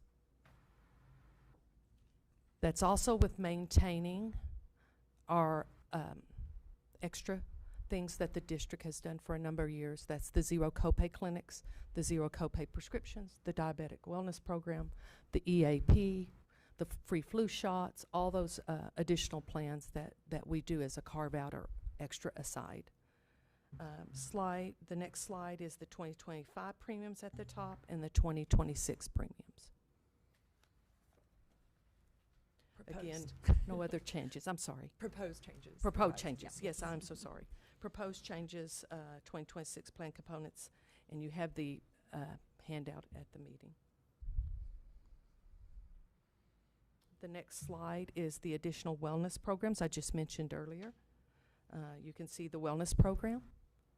And remember, that's not the fee, that's not the total fee for the wellness program that we're paying IA Wellness. The biggest portion of that are the wellness credits to our employees, and that's about 1.2, 1.3 million. So that's an additional 1.2 to 1.3 million that we're reducing our employees' health premiums, which is the $50 per month for those that participate. And then the gym reimbursement, the Living Better diabetes, the vaccine, copay clinics, as I mentioned, zero copay prescriptions, and the employee assistance program. Slide 8 and 9 are just our timeline that we published several months ago, showing that we're being transparent and continuing to provide updated information to our employees accordingly. And you'll see there in August, we'll bring final recommendations to the workshop, and then for your approval as you determine appropriate in August on the proposals that have been made. I am continuing to go ahead and set up meetings with the campuses in September and October. Had the privilege of visiting with all the principals and assistant principals yesterday afternoon about not only benefits and proposals and things that are going on currently, but also payroll. So that was a great opportunity. And then open enrollment usually begins 1st of August. Any questions so far? Not a question, just a comment of, you have done a really good job, and if I heard you say that the 17th of this month, the proposed premium information went out. Yes, ma'am. I Yeah. think that's the third or fourth time we've Yeah. sent that out this Yeah. year, Well, giving everybody a heads up of yeah, what's and I being think- proposed. Yeah. Yes, and thank you, Lisa. You have done a great job in making sure that we give people plenty of heads up, because that was a criticism last year. And so Yes, ma'am. thank you for a really good job communicating. Thank I think you. when people can plan, then that helps. Yes, yes, So thank you. Yes, my pleasure. And they have shared that with us. Well, they have with me, I'm sure with you guys, that they were excited that the communication was there, the transparency was there. Yes. So thank you for all you've done. We appreciate that. Thank you very much. We want our employees to have that knowledge and be empowered to make the best decision for their family. We've talked about numerous times that healthcare decisions are very personal, depending on what's going on in one's life. So we want to give them the information. We're all having to do that. Yeah, so, I know sometimes you're in between a hard rock and a hard place. You know? I know. Those are the decisions you have to make. Well, I get it. We So appreciate thank you. board's hard decisions, right? Well, Yeah. true story. Yes. But your work is harder, I think. Thank you. Thank you. You've shared with us in committee the comparison to other districts that Yes, sir.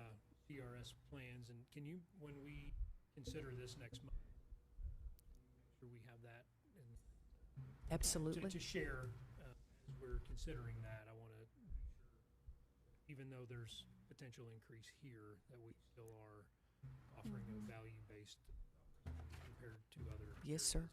Yes, sir. And we also sent, by the way, and you're aware of this, we, just for the record, we also sent that out to our employees a while back, but I'll be more than happy to bring that forward. You said you were going to do that. Yes, ma'am. At the We've done that a meeting, few so times. I appreciate that, too. Yes, ma'am. Yes. Yes, ma'am. And we have an update on TRS on our most recent iteration. I don't believe the other local school districts have updated their premiums. I know they're considering those, and we'll continue. Hopefully, I'll have more information for comparison before the next meeting. Happy to do that. I'll reserve my bragging on you until you until after the next Thank point. you. that we discuss. I appreciate that. You know, I am just. It's a team. It's a team. That's effort. right. The last thing I want to update the board on, and just give you a quick update about the contract negotiations between Covenant Health and Blue Cross Blue Shield. I know that's all on front of mind for everybody, and I know it's certainly you all have been very concerned. We do not want any of our employees to have any disruption of care. As a reminder, this doesn't have anything to do with Lubbock ISD's health plan per se, except Blue Cross is our provider, our third-party administrator, and our employees enjoy the privilege of going to Covenant or go to UMC. That's been a big thing, right? In our surveys, that our employees have a choice on where they go in all our surveys. We are staying very actively involved in communicating with those individuals, representatives from Covenant. I met again yesterday, meeting with Blue Cross Blue Shield this afternoon, encouraging both to come to the table. I understand they are working back and forth on that and may have an update the first of next week. This, as a reminder, impacts not only Lubbock ISD, who has Blue Cross Blue Shield, but it's anybody in the state of Texas, and certainly in this area, that has Blue Cross Blue Shield of Texas insurance that may want to go to a Covenant or Covenant-related or owned facility. We did send out in June and again last week information, more specific information to all our employees about care coordination with all the key numbers, Blue Cross Blue Shield, Covenant, as well as other healthcare providers, and how to help coordinate that care. We also were able to send an email specifically to basic HMO plan members who have a Covenant provider as their primary care physician. Sorry, all the P's are getting and because that is a specific impact for those employees, those members of our health plan, trying to help coordinate that care. Because an out-of-network primary care cannot make a referral for care if they go out of network. So the contract could go out as of August 1st. I have calls on the 30th and the 31st next week with those parties, and again, continue to encourage them to work together on that. And then just mainly doing a lot of education, providing resources and tools to our employees. And there is a form that employees that are in a specific care situation, such as, and using a covenant physician, such as about to have a baby or having cancer treatment or something significant like that, there is a document that they can file, their physician fills out for coordination of care. So we're assisting with that from our office, continuing just to focus. Those emails went out last Thursday. We've had no more than 5 inquiries or concerns about that, or just asking, what can I do? But we're continuing to kind of track those to see if that kicks up as time goes on. Again, we don't want anybody to have any disruption. We want everybody to have that choice of care. So we're just continuing on. And I personally encouraged both parties and have continued to encourage both parties to come to the table. Lisa, I know that email's been sent out, but we also know it's summer and a lot of employees will not be checking their district email. So is there the potential, or maybe you've already done this, of having like a text message to employees to say, you know, there's some potential insurance and please check your email for more information? I know you can't say a lot in a text message, but I'm just to call people's attention of check your email. Sure. Because I think a lot of we our have folks- not, but that is an excellent idea. We can certainly look into that with the communications department. Plan on sending something out because a lot of our folks are back on the 1st or the 4th, or right before that. I'll be attending a new teacher symposium and providing some information next Friday. And we talked about it at paraprofessionals training and things like that. But we certainly can explore that. Thank you for that idea. Just thinking about Sure. making sure in this next week that if they have a primary care, that they need to figure something out Yes. before August. I am aware that letters have gone out and cards have gone out from Blue Cross Blue Shield and from Covenant to those. employees. Yes, Okay, ma'am. They that's have Yes, had ma'am. things mailed to them Yeah. too. Okay, Yeah. that's good to know. Yeah. So I'm aware of that. Yeah. I'm grateful to you and your department Oh, thank you. for being proactive and trying to help. Probably most employers are not actually going the extra step to help. So thank you to try to connect with information and do as much as we can. So Thank you.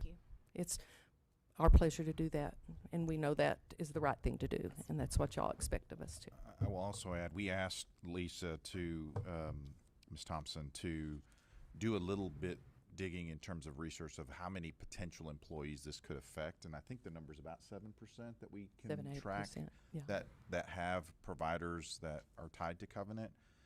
So it's a balance of making sure we educate those 7% of employees without creating a mass chaos of wait, what does that mean? Does that affect me? And it doesn't affect me because I don't have a Covenant doctor or whatever.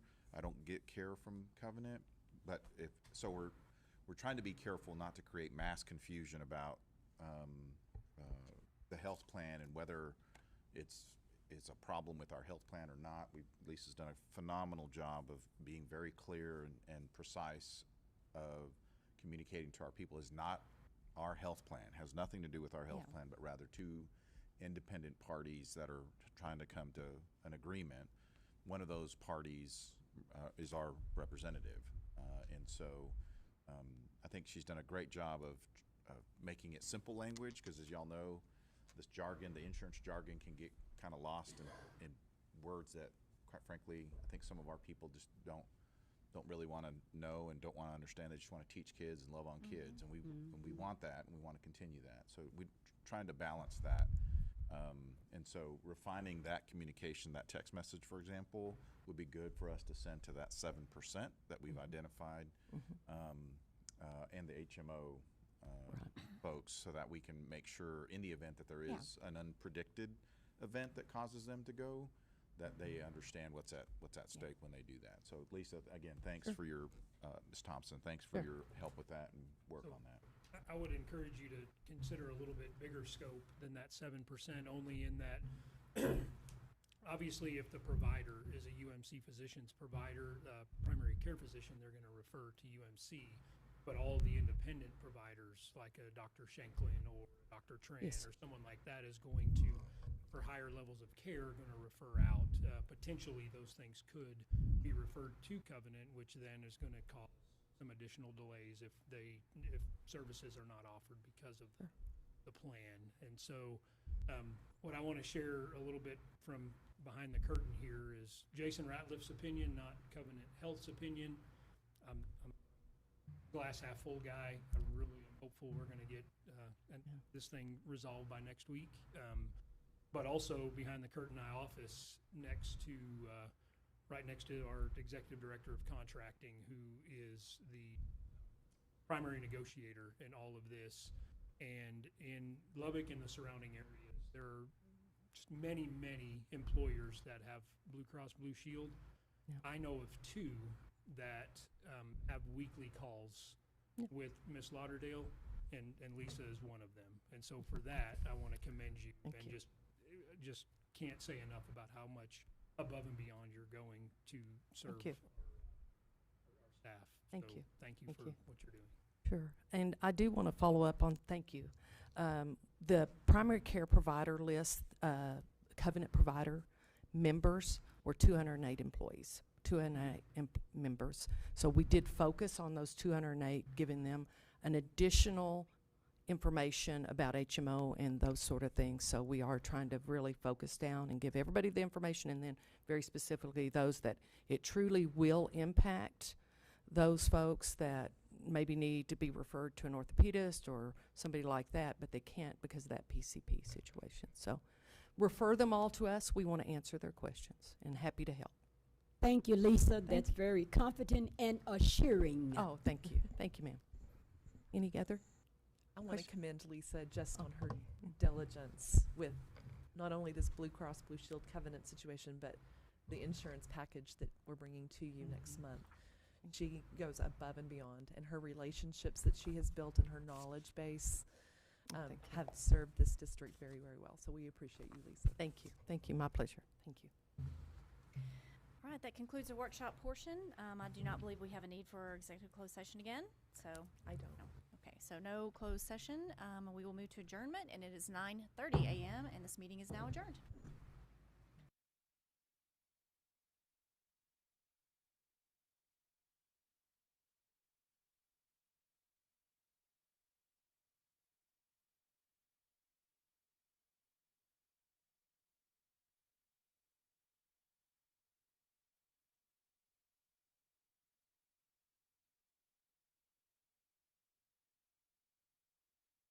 About halfway through, you're going to want to stop mixing it and then scrape the sides of your bowl down.